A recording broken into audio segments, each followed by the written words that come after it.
Hello guys, welcome to my channel. So nandito na naman tayo para sa panibagong class review.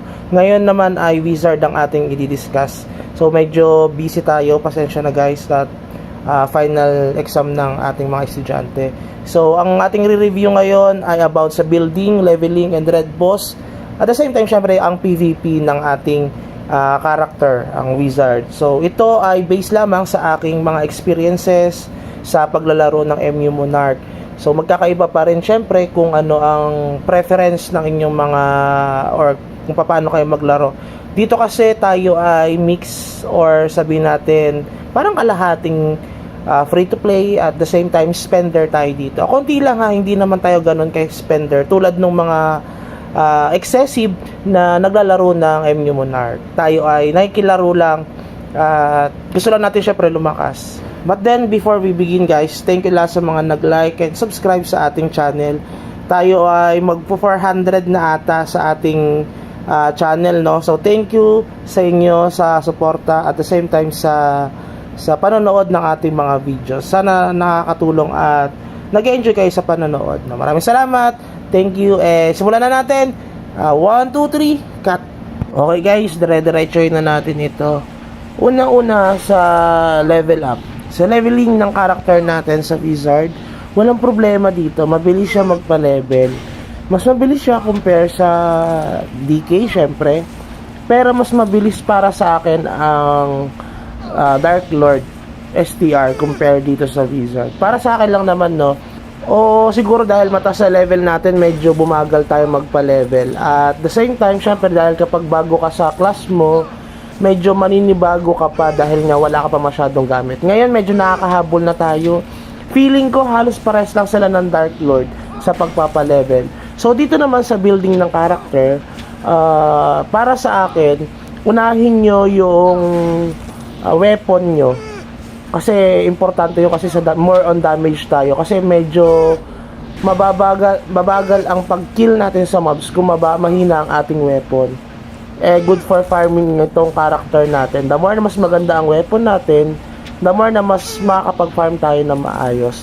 Yung set natin, as long as na maabot natin yung gear level, tulad nung, kunyari, pwede nyo nasuotin yung tier 11 or tier 10, kahit na hindi siya full option, ang kailangan nyo lang DSR at saka yung damage reduct. Yun lang, makapag-farm na kayo guys.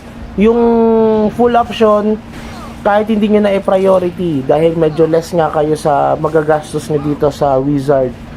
Itong Wizard, mas okay siya sa mga free-to-play players dahil makakapag-farm sila ng hindi sila masyadong gagastos or makakapaglaro sila na konti lang ang magagastos nila, yung daily lang. Marami akong kilala dito na Wizard pero ang lalakas yung character. Ngayon, kapag hindi kayo satisfied, syempre gusto nyo lumakas, syempre gumastos kayo. Pero para sa akin, huwag nyo masyadong i-priority yung option ng set nyo. Basta DSR, tsaka yung damage reduct lang. Tapos dito kayo mag-focus sa mga accessories nya, lalo na dito sa earrings, at tsaka doon sa kanyang ring. Dahil nga, lalo sa earrings kasi more on, ito yung damage reduct, at tsaka yung DSR.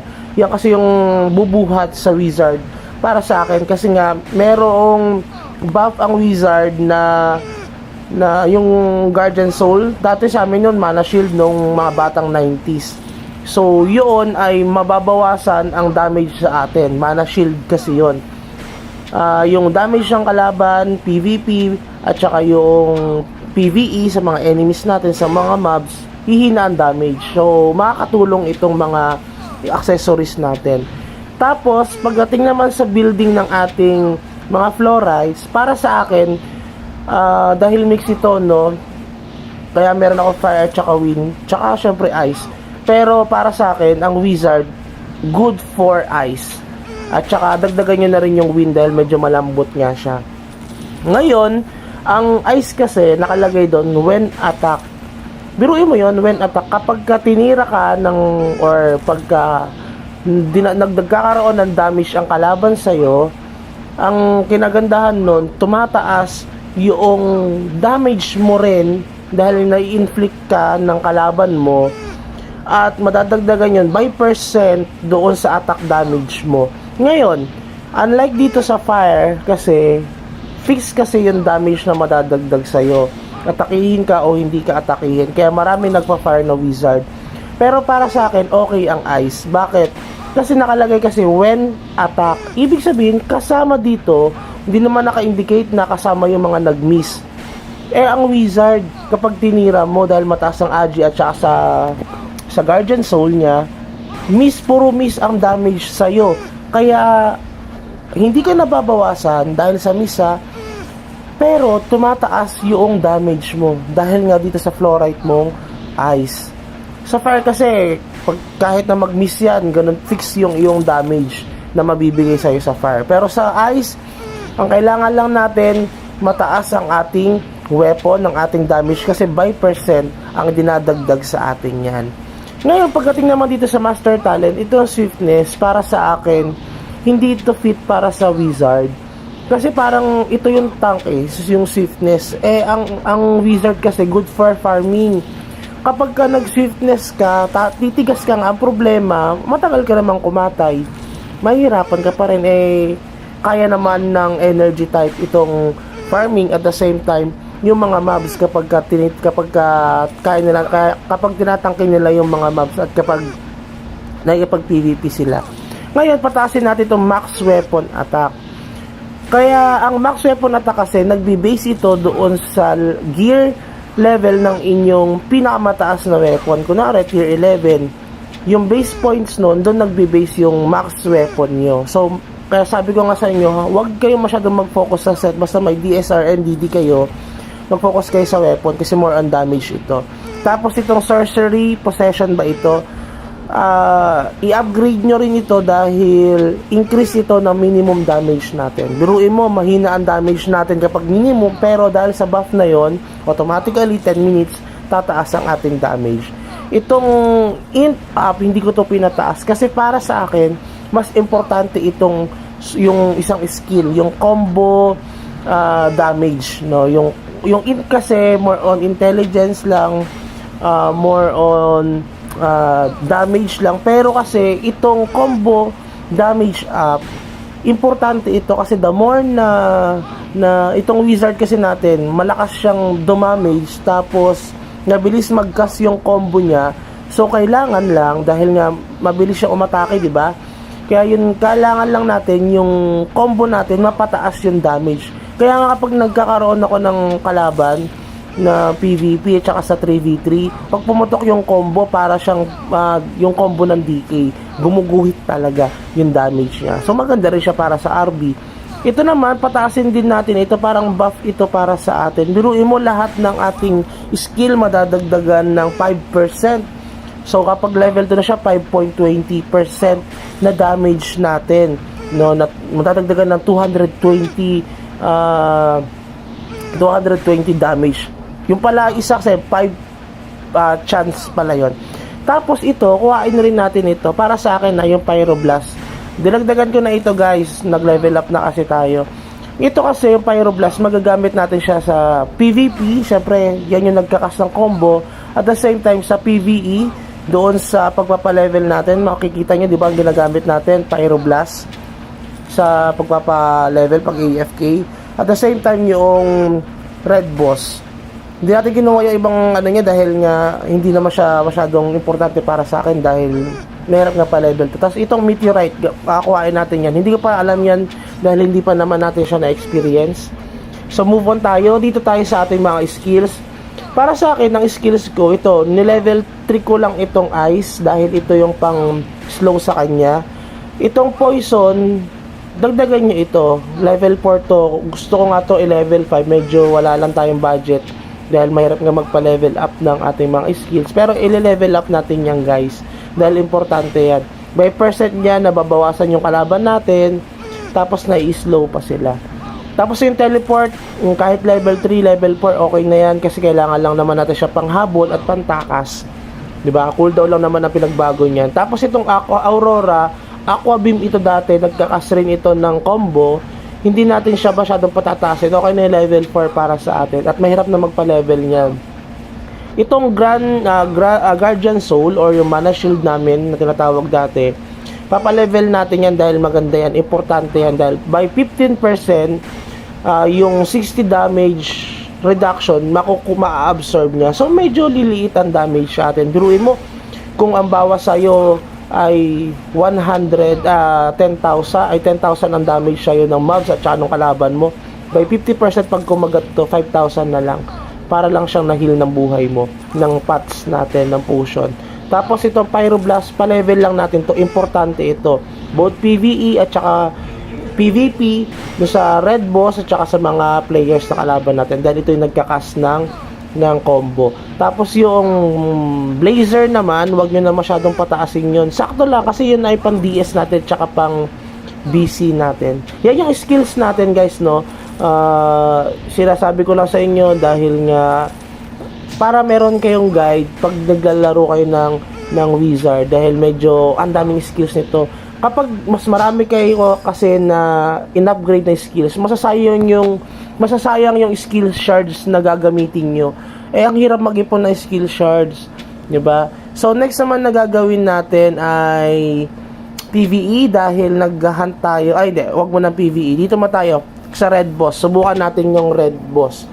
Ngayon, subukan natin sa farming ng red boss na wala tayong buff. Sa Sanctuary 1 na, so 400 level yan, so 450 na tayo. Subukan natin sa Sanctuary 1. Wala tayong buff, ang gamit lang natin T11 na staff at the same time T11 na shield na HP. Hindi siya reduct at hindi rin siya DSR. HP lang siya. Pero mapapansin nyo dito, kaya natin tangkihin sa Sanctuary 1, 'di ba? Yan lang ang damage sa atin, halos nire-regen lang ng character natin or do sa pots na nagagamit natin yung damage ng red boss dito. Kung mapapansin nyo, laki din rin ng damage natin. Kung orasan natin dyan, parang umaabot tayo, wala tayong buff, umaabot tayo ng 4 to 5 minutes or 3 minutes, 3 to 4 minutes para mapatay itong red boss dito sa Sanctuary 1 na dati hirap na hirap tayong patayin. Yung pala guys, sa mga ina-advise ko, kapag ka na-reach nyo yung 300, mag-focus na kaagad kayo as much as possible. Kumuha kayo ng wing nyo, yung 2.5 at saka yung 3. Basta kaya nyo na, yung server nyo, yung nag-open na medyo may nag-2.5 na sa inyo, sa server nyo, unahan nyo na agad, mag-invest kayo, bumili kayo. Kasi, makakatulong sa inyo yun sa pagpapalevel. Dati hindi ko kaya dito sa Sanctuary 1, nung 2.5 ang wing natin. Pero nung nagkaroon tayo ng third wing, ayun na, parang wala na lang yung kalaban natin, no? Ganyan lang nakatayo lang tayo. Wala pang buff yan, guys. No? So, ngayon, kapag nakapag-craft na kayo ng wing nyo, so lahat ng mga nagastos nyo, pwedeng yung ibenta yung mga mapupulot nyong mga materials. So, makakabawi kayo sa gastos. So, magagamit nyo pa yung MUC nyo sa ibang mga bagay. Tingnan nyo dito, guys. Sa server namin from 141 cross server na ito to 144 sa amin, kukunti pa lang ang naka third wing. Kukunti pa lang talaga, puro mga spender pa yan. Parang sa tingin ko, sa akin lang pagkakaalam ko, itong mga naka third wing dito from server 141 to 144, lahat sila spender, yung mga naka third wing. Dito, dati hindi pa siya wizard si Mimby, ngayon wizard na siya. Kung yung chinek ko, yung kanilang mga third wing, puro bili doon sa MU. So, mayaman sila sa madaling salita. No, mayaman magkano magagastos nila dahil lang doon. Ngayon tayo ay unang naka third wing sa server namin. Tapos, unang naka third wing sa server 141 to 144 na hindi top up. Kaya, ang ating wing ay pangit, di ba? Ang pangit ng wing natin. Para lang siya naka 2.5 na wing. Kung sa kanila, merong 45 damage absorption at saka damage, no, sa kanila. Tayo, meron tayong 34 na damage at 36 na absorption. Napakaganda. Natapos na yung Sanctuary 1 RB. So, makikita nyo dito, walang damage, walang bawas sa atin. No? Ibig sabihin nun, kayang-kaya ng ating wizard na tumangke dito sa, or mag-farm dito sa sanctuary na walang damage. Kahit iwan nyo yung character nyo, i-click nyo lang siya, ganun ang ginagawa ko. Kiniklik ko lang, tapos after ilang minutes, tsaka ako, pag napatay na, babalik ulit. Iba naman ang aatakihin ko. Then, makapagtrabaho ako habang nagpa-farm yung character ko. Hindi ko kailangan bantayan ng bantayan. Yun ay para sa mga Sanctuary 1. Pero, kung may doon kayo sa Sanctuary 2, hindi nyo magagawa yun yung tatayuan. Medyo mahirap. So, tayo nagpapabuff tayo para mabilis. Alam nyo ba, kapag may buff tayo, tapos gumamit tayo ng shield na attack, kasi ang shield natin attack damage. So, may attack damage tayo, yung tier 10, yung meron din naman tayong shield na tier 11 pero HP lang siya. Kapag ang gamit natin ay tier 10, syempre may buff tayo nun. Sanctuary 1 pa rin tayo may buff tayo nun. Itong red boss dito, na 12 ang red boss dito guys in total. Alam nyo ba na pag may buff dito, kaya natin tong ubusin in just a span of 30 minutes. Kasi itong red boss dito, natatapos lang natin in just 2 minutes. Isang boss lang May buff tayo, meron tayong shield na attack. 2 minutes tapos na agad itong red boss dito. Ganyan kabilis mag-farm ang wizard. Kaya mas gusto ko siya. Mas nag-enjoy ako dito sa kanya compare doon sa BK, sa totoo lang. Sa BK kasi, good siya naman kapag ka PvP. Pero pag sa farming, alam nyo, ang hirap mag-farm ng BK. Dahil nung nag-BK ako, nakakadalawang red boss o 3 red boss na itong mga wizard tsaka MG, lalo na yung MG tsaka yung Shami. Ako, isa pa lang ang napapatay natin na red boss nung tayo ay Blade Knight. Kaya nagpalit din tayo ng character. No, kita nyo naman, almost 2 minutes. 12 lang siya. 12 lang yung boss dito sa Sanctuary 1. Biruin mo, natapos yung buff natin, naubos natin, na-farm natin lahat yung red boss dito. At yung mga nadadrop dito, meron tier 11 at tier 10 na item, na gear. So, may marami tayong nakuha dito. Sabi ko nga sa inyo, makakabawi kayo pag kayo ay gumastos din kahit paano dito sa MU Monarch, no? So, yun lang naman siguro dito. May buff at saka sa walang buff. Nakatayo lang tayo guys, diba?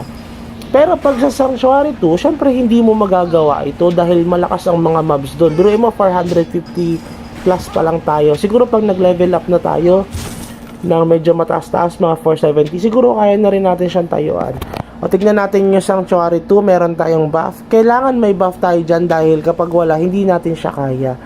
Ngayon pag sa Sanctuary 2 tayo, papalitan natin yung ating shield, gagawin natin siyang defense, hindi na siya orb dahil hindi na siya attack dahil hindi natin siya kaya, no? So yan na, magpapalit na tayo para kayanin natin siyang tangkihin. HP lang yan guys, wala yang reduct or DSR. Pero ang playing style kasi nito, pag itong level 460 na mobs, kaya ko siyang tayuan. Napapatay natin ito guys, no, na may natitirang buhay sa atin. Kaya natin siyang tangkihin, may matitirang buhay sa atin, pero pagdating sa level 480 or 490 na red boss, hindi na natin siya kayang tangkihin. Ang ginagawa natin, inaatake natin siya tapos umaatras tayo. Yun nga guys pala, nagbebenta rin ako ng mga na-top up ko para meron akong pang bili ng mga items dahil makakonvert siya sa, hindi siya makakonvert, mabibenta siya as MUC itong jazz natin, no? So isa yan sa paraan ko para makaipon ng MUC pambili ng item, kasi hinahabol ko rin kasi sa top up yung ating mga free na item, lalo na yung Archangel. Nahabol ko yung Archangel, gusto ko yung set na yun dahil kulay puti siya, no? Parang napakalinis niyang tignan. Mahilig kasi tayo sa mapuputi, no, at saka sa mga skinny. So, sorry na lang sa mga mukhang pusit dyan, lalo na sa mga taga-guardian na kalaban namin sa server 144. Baka nanonood kayo guys, no, magagalit na naman yung mga yan. Anyway, medyo galit ang guardian sa Supreme. Ewan ko kung bakit. Siguro dahil kay Cass, or doon sa GM namin na bading, no? Ewan ko ba siya tinawag na bading. So makikita nyo dito guys na kaya natin tangkihin itong level 460 ata na red boss. Nakatayo lang tayo, pero may bawas pa rin sa atin. Makati, malakas itong red boss ito, may buff, malakas yung buff sa atin. Pero dahil doon sa buff na yon, kaya natin siyang i-farm. Pero pag wala tayong buff, kung ang tanong nyo, kaya niyang patayin itong red boss na walang buff, kaya niyang patayin. Ang problema, syempre, bukod sa matagal, naghihingalo ka naman, diba? Ang gagawin lang natin, aatakihin natin, tapos aatras tayo. Ganun yung mga technique dito sa wizard natin. Pero kung ikaw ay yung wizard na swiftness, kaya mo itong tangkihin, pero para ka lang Blade Knight, siyam-siyam ka. Ibig sabihin, ang tagal mong katayin yung mga red boss. Para saan pa at nag-wizard ka? At alam nyo ba guys, ang ganda sa Sage War at saka sa Cross Sage War nitong wizard, dahil nga nakaka-free hit ka, may mga kasama ka, kasi mahina ito sa PvP, 1v1. Pero pag maramihan kayo, ay ang lakas ng character na to, kasi AOE yung kanyang damage, so maraming tinatamaan, so makaka-earn ka ng maraming points.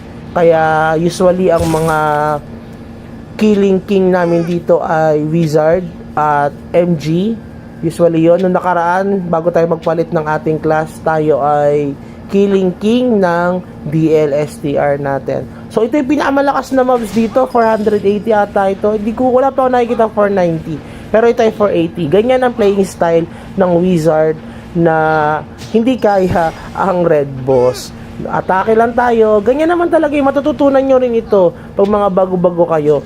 Ang ginagandahan nito, low level tayo, pero kaya natin mag-farm doon sa mga higher maps or mga red boss na hindi kayang i-farm ng DK.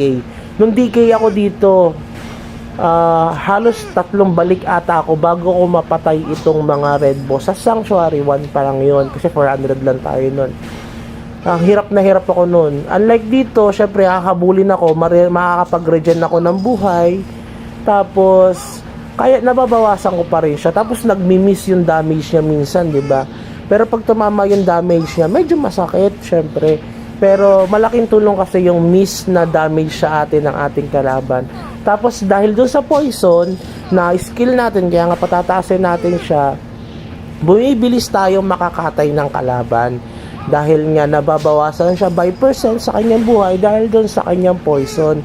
Ito namang ice natin, syempre nakakapag-slow yung ice, kaya hindi tayo basta-basta nahahabol, kaya nakakailang atake tayo bago tayo ma-atake ulit ng red boss. Malaking tulong siya sa ating mga wizard para tayo ay makapag-farm na maayos, na hindi naman natin masyadong iisipin yung buhay natin. Dahil nga nahirap na tayo dito, masakit sa kamay itong ginagawa natin. Yung aatras tayo tapos aatras tapos aatake, masakit ito sa kamay, pero syempre enjoying naman siya kapag nilaro nyo na ang wizard. Anyway, itong wizard maganda siya lalo pagka higher maps na tayo o yung higher level na. Ang problema lang kasi talaga kapag naipag PvP ka, kaya parang hirap tayo dito sa mga BK tsaka sa DLSTR dahil ang lakas nilang dumamage, medyo malambot tayo. Pero titignan natin ang remedy natin kung ano magiging solusyon natin sa bagay na yan, kasi may advantage itong wizard dahil nga ang lakas mag-miss ng mga damage nila dahil sa agi rin siguro at sa buff ng wizard.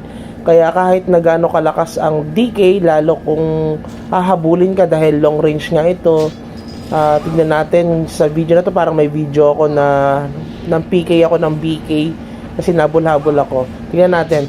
So, tignan natin kung yung character natin ay kaya sumabay sa mga BK na higher level na rin. Pero feeling ko may hirapan pa rin sa higher level.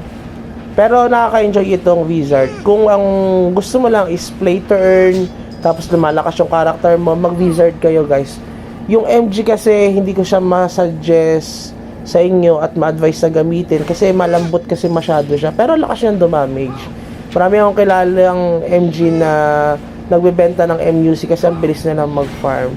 Yun nga lang, pagka late game na medyo lumalambot talaga sila, no? At saka hirap sila sa PVP dahil nga kapag tinamaan sila halos maubos ang buhay ng damage nila, yung damage sa kanila. Pero kapag sila naman ang damage, grabe, halos hindi mo akalain na ganong kalakas bumawas yung character nila, lalo na pag mga low level kayo, dahil nga medyo wala pa kayong reflect nun. Syempre kaya patayin ng reflect itong mga EMG tsaka wizard, malilit ang buhay namin. So kikita nyo guys, no, ganyan lang ang playing style natin. Halos maghigalo na rin tayo. Pero nung inatake kasi natin siya, kunti lang ang buhay niya. Biruin mo, kaya ng T10 na armor tsaka ng pants itong kalaban natin. Hindi tayo full set na T11 na dahil nga tayo ay kaka-change class lang natin. Ngayon, subukan natin yung PVP. Maghanap tayo ng makakalaban dito dahil nga alam nyo ba itong server namin, ang dami nag-PPK or nagki-kills ng mga kalaban dahil walang piece of or ceasefire dito sa aming server. Lagi magkalaban itong Supreme, itong guild ko at saka yung kabilang guild, yung Guardian. Hindi ko alam kung anong pinag-ugatan nila, pero sinabi kasing bading daw yung aming guild master. Hindi ko alam kung bading, siguro mukha lang siyang bading siguro, pero mukha naman siyang lalaki. Wala kasi siyang jowa eh. So ayun, kaya ganon siguro na pagkakamalan siyang bading. So naghahanap tayo ng ating makakalaban, mapi-PK dito AFK, kasi alam nyo ba nung kalaban namin ay Guardian, yung nakalaban ko na 1-on-1 doon sa aming sa aking previous video na MG, yon ang madalas mang PK sa akin, yung bully na MG na yon. Bago lang tayo sa class natin noon, parang DL lang tayo noon, lagi tayong pinipk. Pero nung nag 1-on-1 na kami, ayun, medyo naglaylo na siya. Medyo naglaylo na siya, siguro medyo na busy siya, pero ang lakas siya mang PK talaga.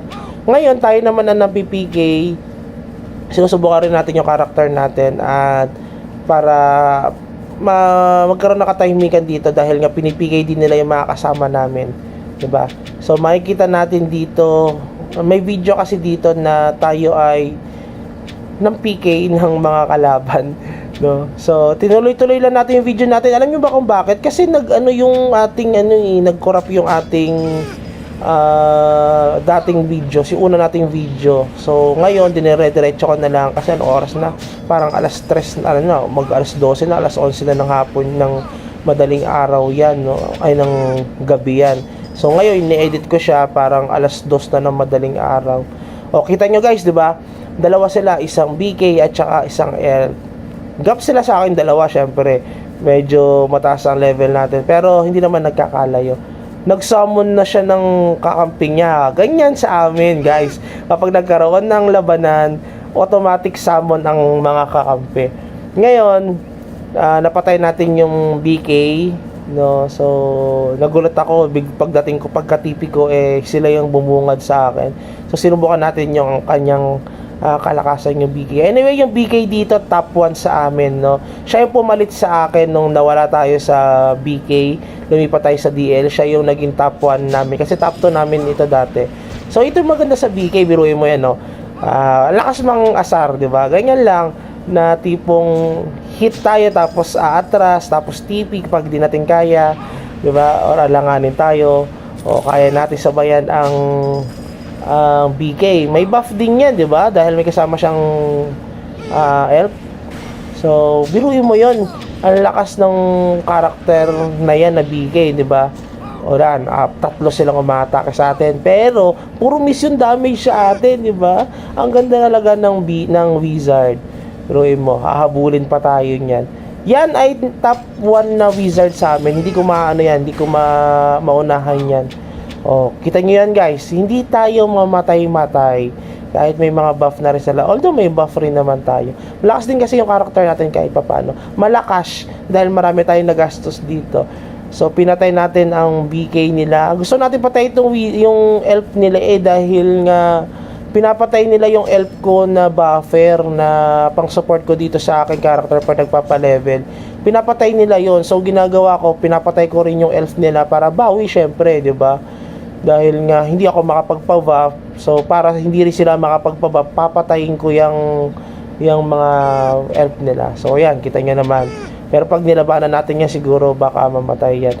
Joke lang ha. Baka nanonood kasi yung owner nitong character na to.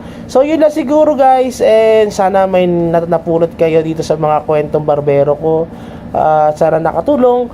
And kung umabot ka sa video na ito guys, please consider like, subscribe, and also pakishare na rin ito para meron mamaloko sa ating mga videos. Maraming salamat and have a good day. Bye-bye!